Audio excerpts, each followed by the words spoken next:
chicas. Here we are aquí at Les Poissons Rouges, the soundtrack series tonight. And here we are off the record with Cuckoo Bird, Bridget O'Neill. This is a big night, you guys. We've got Ken Caillat here from... Yes, sorry about the light. It's so bright. Oh, yeah! Now that looks good. So anyway, I just want to introduce everyone to Ken Caillat, producer of one of the best albums, Rumors, and I'm very honored to be here standing next to you. I love Fleetwood Mac, and I wanted to ask you a little bit more about your book, Making Rumors. There's a lot of havoc and a lot of sex, am I right? Well, yeah. A lot of coke? A lot of drugs, but it's not as much as the second album. Really, the second album is where it all got all messed up. Okay. Well, I did want to ask you, how did you get into this? How did you get into producing music? Or do you play a couple of instruments yourself? I play guitar as a singer-songwriter, but not good. Horrible. No. But I started falling in love with the technical aspects of it. Yeah. I got a job in a recording studio and got pretty good at engineering, and then they hired me to do that thing. They actually hired me, Fleetwood Mac hired me as an engineer. Okay. And the first week out, they said, what do you think about the last take we did?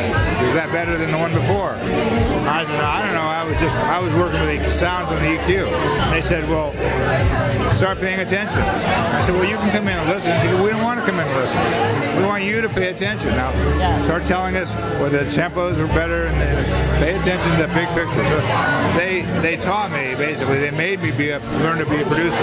What is one of your favorite songs on Rumors? Silver Springs. That's my favorite song. Right? It's my favorite song. I was talking on XM Radio today, and I was telling them that I have a picture of Stevie and Lindsay at an airport playing. Lindsay was sitting on the floor cross-legged playing his acoustic guitar, and Stevie was sitting on the floor next to him singing. Amazing. Those people don't exist anymore. No, they don't. I mean, they right after that, Rumors, they elevated themselves so above it. They had chauffeurs and servants and everything. But the beauty of Rumors was there was such an innocence. They were just down-to-earth people. Yeah. But it sounds like it happens so fast. Like 1 minute you're a musician and you're just kind of doing your art, and another minute you're like Justin Bieber fever. It's like, what do you do with that? Right. That's got to be hard.